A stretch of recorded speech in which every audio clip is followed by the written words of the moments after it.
kijyanye n'abapasiteri bo mu muhanda, kuko ndamutse mbise abapasiteri bo mu muhanda b'imihanda naba mbyise neza cyane. Abapasiteri bo mu muhanda bari aho bameze nk'inzererezi. Niyo mpamvu uyu munsi naje narakaye n'ikayi barimo, uri bwiyumvemo hano. Nzi yuko amakuru ndi bumuvugeho ntabwo ndi bube musesereza, kubera yuko nakoze itohoza rihagije, kandi ndaza no kugira ngo mbahe n'ingero z'abandi bapasiteri badakorera ku mihanda, bari kuri YouTube ariko ntabwo bari ku muhanda.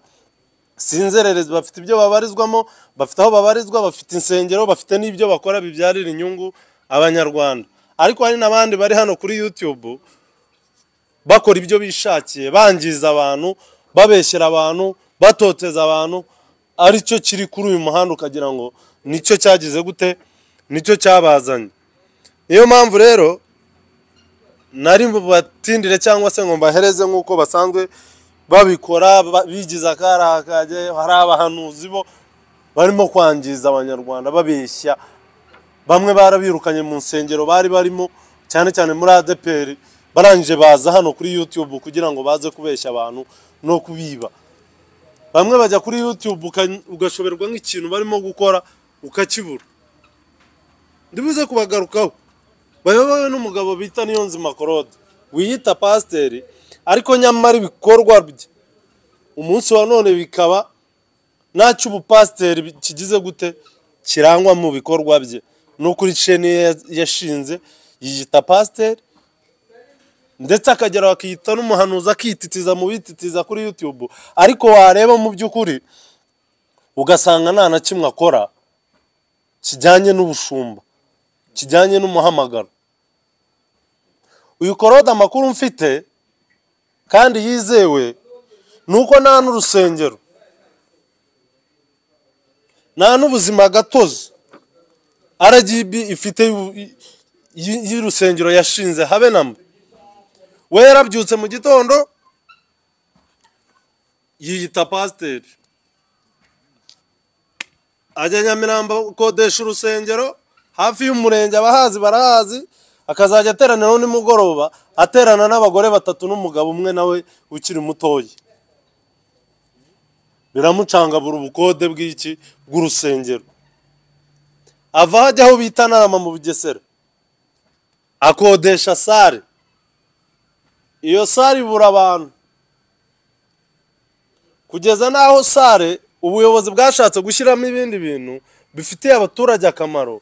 Bategeka yuko Claude, kubera yuko yarananiwe kuyishyura nayo kuyivamo, abonye bimucanze, uyu Claude ayoboka YouTube, aza yiyita pasiteri, aza abeshya ko yimitswe na Pastor Samedi wo muri Miracle Center, wahoze ayobora muri Miracle Center Remera. Claude uyu nguyu biramucanga, abonye akomeza guhimba na Samedi, amwihakanya amubwira ati sinkuzi. Claude ayoboka inzira yo kuri YouTube asebanya, yijandika mu matiku. Ariko ikibabaza si ukwijandika mu matiku, yusa ngo yarayijanditsemo adaharabika, aticuruhoza abantu bo kuri YouTube. Muramuzi uyu nguyu Claude, ibiganiro byakora byose aba yibasira. Iyo atibasiye Mutesi kijyanye n'abapasiteri bo mu muhanda, kuko ndamutse mbise abapasiteri bo mu muhanda b'imihanda naba mbyise neza cyane. Abapasiteri bo mu muhanda bari aho bameze nk'inzererezi. Niyo mpamvu uyu munsi naje narakaye n'ikayi barimo, uri bwiyumvemo hano. Nzi yuko amakuru ndi bumuvugeho ntabwo ndi bube musesereza, kubera yuko nakoze itohoza rihagije, kandi ndaza no kugira ngo mbahe n'ingero z'abandi bapasiteri badakorera ku mihanda, bari kuri YouTube ariko ntabwo bari ku muhanda. Sinzererezi, bafite ibyo babarizwamo, bafite aho babarizwa, bafite insengero, bafite n'ibyo bakora bibyarira inyungu abanyarwanda. Ariko hari n'abandi bari hano kuri YouTube bakora ibyo bishakiye, bangiza abantu, babeshyera abantu, batoteza abantu. Aricyo kiri kuri uyu muhanda, ukagira ngo nicyo cyagize gute, nicyo cyabazanye. Niyo mpamvu rero nari batindire cyangwa se ngo mbahereze nk'uko basanzwe babikora bigize akarakage. Hari abahanuzi bo barimo kwangiza abanyarwanda babeshya, bamwe barabirukanye mu nsengero bari barimo, cyane cyane muri ADPR, barangije baza hano kuri YouTube kugira ngo baze kubeshya abantu no kubiba. Bamwe bajya kuri YouTube ugashoberwa nk'ikintu barimo gukora ukakibura. Ndibuze kubagarukaho. Bayobowe n'umugabo bita Niyonzima Claude, wiyita pasiteri, ariko nyamara ibikorwa bye umunsi wa none bikaba ntacyo ubupasiteri kigize gute kirangwa mu bikorwa bye. No kuri chaîne yashinze yiyita pasiteri, ndetse akagera akiyita n'umuhanuzi, akititiza mu bititiza kuri YouTube, ariko wareba mu by'ukuri ugasanga nta na kimwe akora kijyanye n'ubushumba, kijyanye n'umuhamagaro. Uyu Claude amakuru mfite kandi yizewe nuko nta n'urusengero, nta n'ubuzima gatozi RGB ifite y'urusengero yashinze habe namba. We yarabyutse mu gitondo yiyita pasiteri, ajya Nyamirambo gukodesha urusengero hafi y'umurenge, abahazi barahazi, akazajya ateranira nimugoroba, aterana n'abagore 3 n'umugabo umwe nawe ukiri mutoyi. Biramucangabura ubukode bw'iki bw'urusengero. Ava hajya aho bita Ntarama mu Bugesera, akodesha sare. Iyo sare ibura abantu, kugeza naho sare ubuyobozi bwashatse gushyiramo ibindi bintu bifitiye abaturage akamaro, bategeka yuko Claude kubera yuko yarananiwe kuyishyura nayo kuyivamo. Abonye bimucanze, uyu Claude ayoboka YouTube, aza yiyita pasiteri, aza abeshya ko yimitswe na Pastor Samedi wo muri Miracle Center, wahoze ayobora muri Miracle Center Remera. Claude uyu nguyu biramucanga, abonye akomeza guhimba na Samedi amwihakanya, amubwira ati sinkuzi. Claude ayoboka inzira yo kuri YouTube asebanya, yijandika mu matiku. Ariko ikibabaza si ukwijandika mu matiku, yusa ngo yarayijanditsemo adaharabika, aticuruhoza abantu bo kuri YouTube. Muramuzi uyu nguyu Claude, ibiganiro byakora byose aba yibasira. Iyo atibasiye Mutesi ati sinkuzi. Claude ayoboka inzira yo kuri YouTube asebanya, yijandika mu matiku. Ariko ikibabaza si ukwijandika mu matiku, yusa ngo yarayijanditsemo adaharabika, aticuruhoza abantu bo kuri YouTube. Muramuzi uyu nguyu Claude, ibiganiro byakora byose aba yibasira. Iyo atibasiye Mutesi yibasira Yongwe, bagenzi be bitwa abapasiteri, ariko ugasanga arimo arabasebya, arimo arabarwanya, arimo arabatuka kandi yiyita pasiteri. Ibyo rero bamwe babimenya badakomeye bakumva yuko ari ukuri, ari pasiteri, bagatangira bagatuka umurimo, bagatangira bagatuka abapasiteri kubera umwe nka Claude. None ageze ava kuyirirwa yiruka ko yani macano kubera yuko bari bamaze kumumenya, ashinga cano ye. Ariko iyo cano nta kindi yamaze usibye gusebya. Muramuza hageze Pastor Mutesi amusebya. Mutesi ararwaye akajya kuri cano akavuga ngo nugusabiriza, kandi naba yenda kumusaba. Twabonye n'amajwi ahubwo ariwe wasabaga Mutesi ngo mubyeyi ndashonje, ngo pasiteri Nyamba ndashonje. None umuntu wamugaburiye nawe yiyemera ko yamugaburiye, umunsi wa none niwe urimo kugira gute kumusebya. None ukibaza uyu mugabo, ibyo byose nabwiyeho yagiye ashinga itorero, abwiriza abakristo 3 n'ababeshya, yarangiza akagira gute akaza abeshya abantu ngo ni pasiteri, ngo ni umuhanuzi. Nta buhanuzi burimo. Ejo bundi bumvisha uburyo abwira Yongwe kugeza igihe yamubwiye ati ndaguhagaritse, bikavamo biriya bintu. Uyu Pastor Claude ni scam. Nta gufata umuntu w'umugabo ugeze muri iyo myaka yarangiza akaza sikaminga abantu abeshya abantu kuri YouTube atuka abantu yarangiza akiyita pasiteri arasebye umurimo arasebye abandi bapasiteri tuzi bakora ibintu bizima usibye no kuba bari mwiyobokamana barafashe umurongo muzima bafite n'icyo bamariye abanyarwanda bafite n'icyo bamariye abaturarwanda ariko uyu nguyu usibye kuza akabaharabika akagera murabizi yongo yafunzwe atera iyi kamera ku gipangu cyiwe murabizi atera ku gipangu cya Mutesi na kamera ngo arebe koko niba Mutesi yagiye muri Canada mbega nta cyiza na kimwe yifuriza umuntu kandi ngo ni umukristo kandi ngo ni umupasiteri ngo yigeze gushinga urusengero abeshya abantu abeshya abanyarwanda wakwikoreye amatiku ugashinga televiziyo yawe kari yawe ndetse kinakurikirwa ariko ntukongere kwiyita Pastor Claude wigeze gushinga kampani y'abakora isuku iyo ngiyo yarageze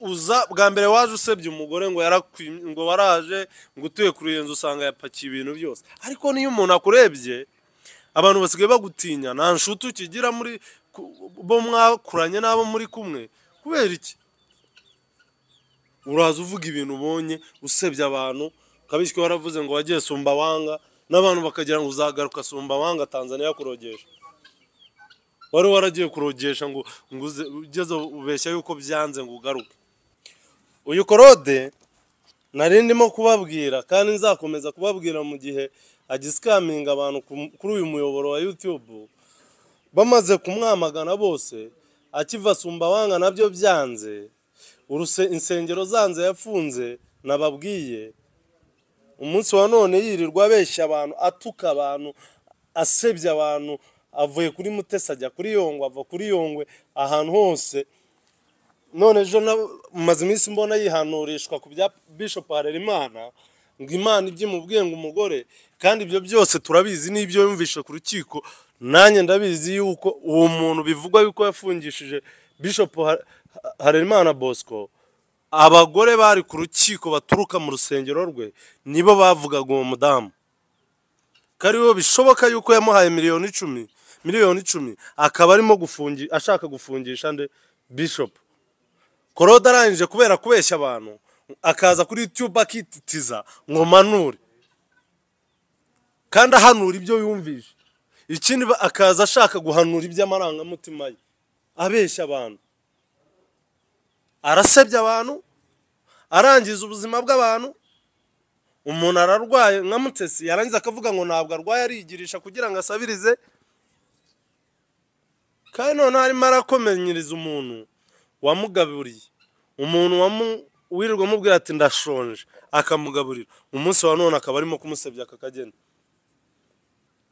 n'uwo Yongwe bose abasebya afata ikirahure ngo aramumena uramumena urinda ariko si yo Mana kubera yuko wivugiye rero ngo wavuye Sumbawanga abantu bazajya bagira ngo ni ibya Sumbawanga wazanye ejo bundi Brian abakoze impanuka uti nibyo nubahanuzi namukoreye abantu bati wasanga ari byo wakweye Sumbawanga Tanzania kubera iki uriyita pasiteri ariko na mbuto ziguturukaho z'ubupasiteri nta mbuto z'ubushumba zihari rero icyiza wakora amatiku ukitwa niyo nzima Claude nk'amazina y'ababyeyi baguhaye ku myaka yawe nyinshi twubaha dukura ngiye nkubaha nk'umubyeyi nk'umuntu mukuru ariko si nkubaha nka pasiteri kuko ibyo ukora n'ibyo nta nubwo wayobora na Sunday school kuko uracyakeneye kwiga uracyakeneye kurerwa wajyayo buri munsi uhanura kwa Pastor Mutesi ingurumi umuhanuzi w'Imana Imana igutuma ibibi gusa Imana ihoza mu kanwa ibibi gusa biteye ubwoba ubeshya abantu usikaminga abantu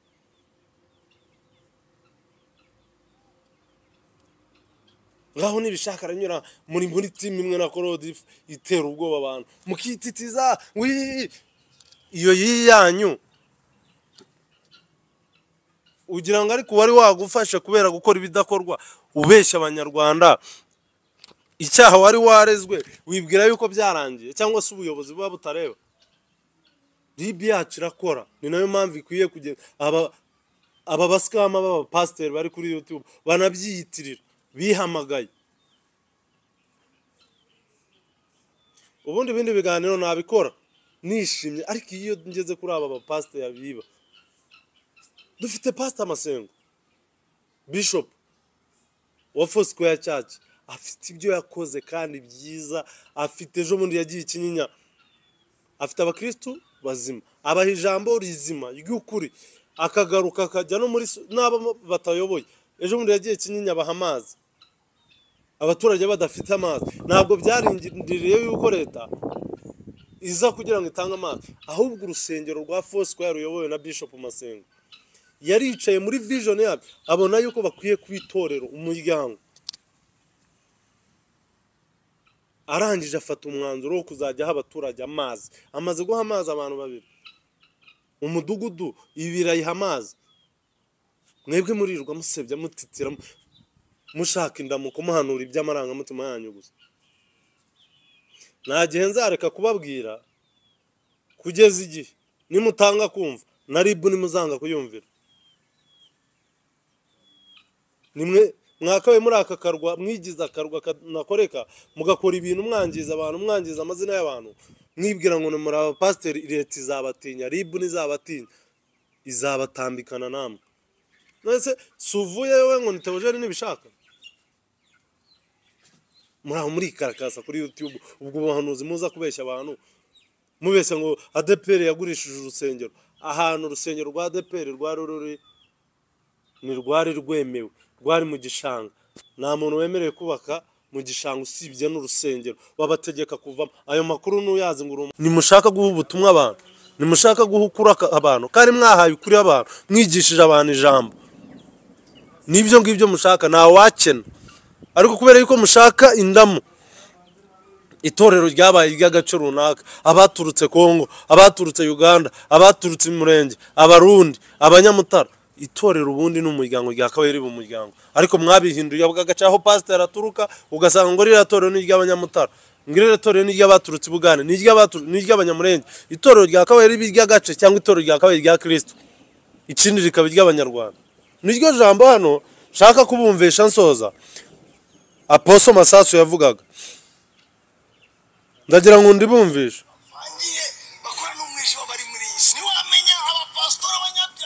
Ndimo ndagira ngo mwumva abantu uburyo binjiriwe, abapasiteri uburyo binjiriwe, nibyo Apostle Masasu yavugaga. Reka kanangire niwamenya abapasitoro abanyabyaha n'abatari abanyabyaha, wa mugani umugabo utukisha bose niwamenya. Ariko time is come, God will make a clear demarcation. Umwijima, the darkness, uvanze n'umucyo, igihe cyawo kiranye. its time has come. Ubu ucumura acumure cyane, usambana ab'imfizi ya komine, abe reference bamumenye ko Those who fornicate do it openly, ariko nushaka Imana but those who will seek God, bamenye bose ko ayishaka. let everyone know that you are seeking your God. Amen. Nutamukunda yemeze ko ashaka. urumva uburyo uyu mugabo yari arimo kuvuga ijambo ababaye. Kubera iki? Kubera ibyo bamwe mu bapasiteri bakorera kuri izi mbuga nkoranyambaga, kubera yuko bicara bagapanga ibintu by'indamu zabo, bagapanga ibintu byo kwiba abantu kugira ngo banezeze amarangamutima yabo. Nta kindi, nta yindi ntego, nta kindi kintu bagamije usibye kwiba abantu no gusikaminga abantu. Arimo aravuga ngo igihe kiraje, kubera icyagahinda babeshya abantu, bahanura ibijyanye n'amarangamutima yabo, bavuga ibijyanye n'inda zabo. Kubera iki? Nta jambo, nta butumwa barimo gutanga, ahubwo barimo barasebya umurimo. Abagabo b'Imana, abagabo bafite ibyo bakora, bafite ibyo bagezeho, bafite ubutumwa batanze n'ubu bagitanga. Ndimo ndagana ku musozo, saba abanyarwanda kugira ngo tujye tureba abantu dukurikira, abantu tuvugisha, abari bo. Murimo murashaka abapagani babaye mu rusengero kugira ngo munezeze amarangamutima yabo, ni mu kivuga icyaha. Kubera iki? Yaravuga abapasiteri buzuye ibyaha biri mu rusengero, ni mu gishaka kuvuga ku cyaha. Ndimo ndasoza mbashimira ariko mukomeze gutanga ubutumwa buzima aba